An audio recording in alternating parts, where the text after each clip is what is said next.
Coach will start with an opening statement and then take questions. Thrilled to win that game. That's a good football team we played, and we told our team the whole week that it was going to be a battle. They're tough. They're well coached. They did a really good job on defense, and just made us earn every yard. And that I was really proud of our team there in the fourth quarter at the end when they scored to make it 21-14, and they got really excited and cranked up, and our guys just went to work right there from the 25-yard line and marched down and put it in the end zone, and had a couple third downs we had to overcome, and so I thought just a great effort. It's been a few weeks since we won the fourth quarter. Just scored more points than the other team in the fourth quarter. And we talk about playing well and playing our best in the fourth quarter. It's good to see that. The defense did a really nice job in the first half. Had their backs to the wall there right before halftime and got them off the field on a fourth down, which was a big play. And the touchdown that they had on the scoop and score, I thought we had a really good play, and we didn't execute the fundamentals on the perimeter like we needed to. Linebacker ran underneath, and credit him, he made a good play, and that made it a lot more agonizing there for a while than it needed to be. But in the end, I'm just really proud of our team, proud of the senior class, and a great job that they've done to build this program into being a championship level program. So we're excited to get the victory, and this next 3 weeks, this next game coming up, frankly, is one we look forward to for 365 days a year. Just the opportunity to play in what I think is the greatest rivalry in sports. So congratulations to Colgate and winning their championship in their league. They're winning the playoffs, and I told a bunch of their players and the coaches after the game they're going to give some people some headaches in the playoffs. So good job by them. So here we go. Coach, this past week we talked about how tough Colgate would be to rush against, but you're able to be successful. You're able to get touchdowns on your first 2 drives. What was the plan on attacking a very good Colgate defense? Just that, to try to attack them, try to block them, and sustain blocks. And as you said, we did that the first couple of drives. The third drive, we had the penalty. We had a great play. Jordan Asbury threw as good a block as I've seen on the perimeter out of a slot back since I've been here. He just knocked the guy flat on his backside. It wasn't a cut block. It was just he went out there and mowed him down. We had a really nice run, and we were guilty of pushing a guy in the back, and it brought that play back, and we ended up punting on that drive. And then really we had it 3 times in the half. The last time, right before halftime, we got it with 40-some seconds to go, I think. And we were going to try to hit a big play and get it down there close enough to try to get a score of some kind of field goal, or maybe we'd hit a play and get a touchdown. But in the second half, it looked a lot different. We hammered our heads against the wall a few times, and they made some plays beating us across our face on some blocks up front, and the play like I talked about with the scoop and score. If we just use better fundamentals there, it's probably a pretty good gain or better. And we had some plays like that we didn't take very good angles at their defenders. And again, give them credit. They got guys on scholarship too. So they made some plays and didn't look as good. We had to punt and kept giving them chances. They cut it to 1 score, and I wasn't in a position we wanted to be in coming out of halftime, having blanked them at halftime. But credit to our guys. They toughed it out and found a way. But Colgate's got a good defense. They held us way below our average. You look at how many yards we rushed for a game, and they held us way down, and they ran the ball. And we talked about that all week, the importance of being able to run the ball and stop the run. That's how you win. We didn't run it as effectively as we normally do, and we certainly didn't stop the run as well as we have this year. Looked like you were able to put pressure right up front, and then I saw Janautical was doing some stunts. He was outside of Brinson on one rush of the quarterback, and then it seemed like you were able to maintain double coverage when they did send a wide out deep. Is that just part of the plan for today? Yeah, we don't want to give up any big passes. I think that's everybody's plan on defense, to not give up big plays. But, they had some underneath stuff, and they made some nice throws and catches, but where they really started hurting us in the second half was running the ball. And that, again, just goes right back to our philosophy. If we can do that effectively and force them to be one-dimensional and have to throw the ball, they get in 2nd and 10 or 2nd and 9, 2nd and 8, where they don't run the ball as well on first down, then I think we got a better chance to get them off the field when we weren't doing that. They were running the ball and getting themselves in 2nd and short and short third down yardage situations. And so we got to do a much better job of that. We're getting ready to play a team that runs the ball for a living, and they do it very effectively. And so we're going to have to do a great job of stopping a run, and that certainly will be our focus. It seemed like you were able to get the ball out to Jordan Asbury today and tell Walker they seem to be able to get the ball out to the perimeter for you. A few times we did.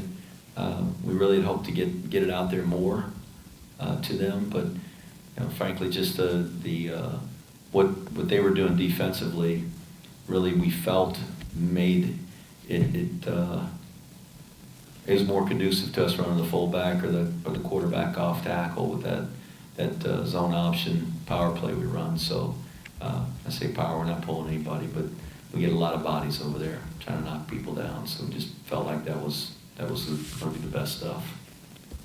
Coach, how important is it to finish undefeated again for the program? I think it's really important to win at home, and we play 6 games a year at home. If you can win all 6 of them, you get yourself bowl eligible. So that's certainly a goal for everybody at this level, is to play in the postseason. It's a measure of success if you play in a bowl game. So really important to play well at home, and I think to represent the core cadets that's out there for us, that they got every one of their classmates out there watching and cheering, and they're invested in the game, and it's fun to win for them. But I've always felt like if you were going to be a championship team and be a really strong football program, that you had to be really effective at home and play well at home and win at home, and that's where I think this pride in having this winning streak at home comes in. Is that when we play here, we're going to be hard to beat. I hope that's the case.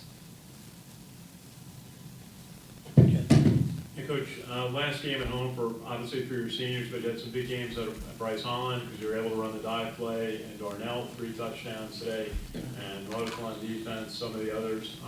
Just tell us about how the seniors really stepped up on their last home game. There were a lot of guys that made plays. You mentioned several of them. I thought Andy Davidson made some really good plays. Kalen Holt, Austin Schufer. He's a guy out there on the offensive line. Doesn't always get mentioned because of Bryce Holland. Bryce is such a good player and been around on our team for so long and started for 3 seasons in a row. He's had a really good year. Jordan Asbury, I mentioned him in the block he had on the perimeter, but he's made some plays for us with the ball. I'm trying to go through in my mind all the guys on offense, but defensively, guys like Ray Wright, James Gibson, Chandler Ramirez, Brinson.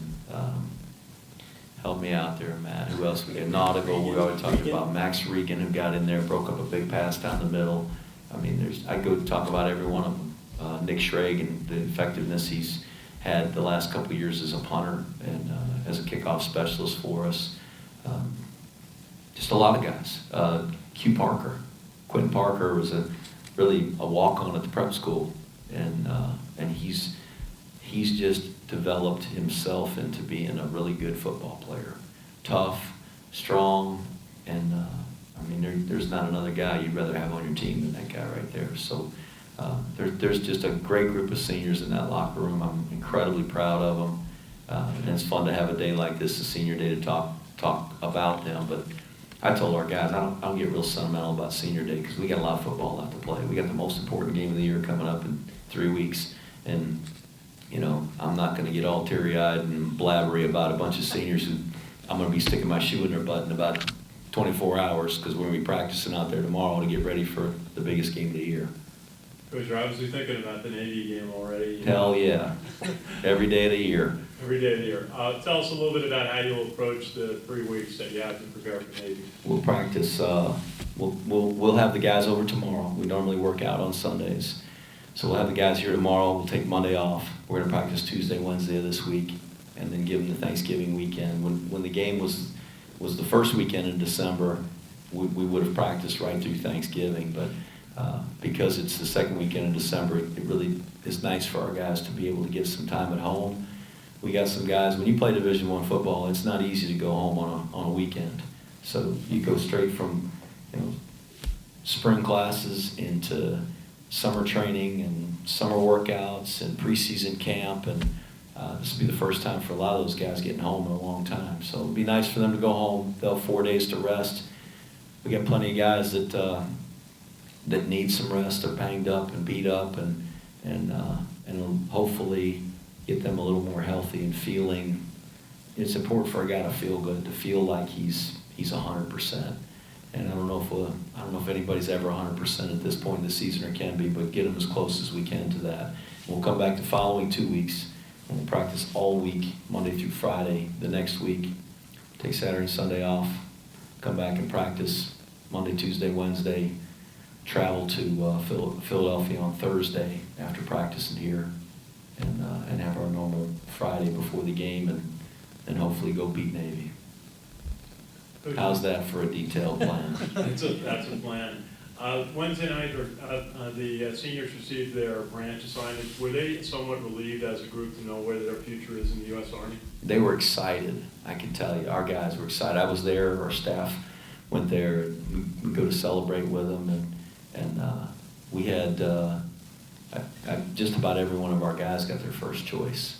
And every one of our guys that didn't get their first choice got their second choice. So there's so many of those branches that are so closely related that when they don't get their first, they were already working that out and planning when they say, okay, this is going to be my first choice and my second choice. And we got some guys that kind of say, okay, well, I may not be high enough to get my first choice, so I'll put branch detail, which gives them a chance to go into one branch and then feed in. So I'll volunteer for branch detail in one so I can get the other. And so, every one of those guys was excited. Nobody came to me and said, oh my goodness, coach, I didn't get what I wanted. They're excited. And this is what they've worked for, they've trained for.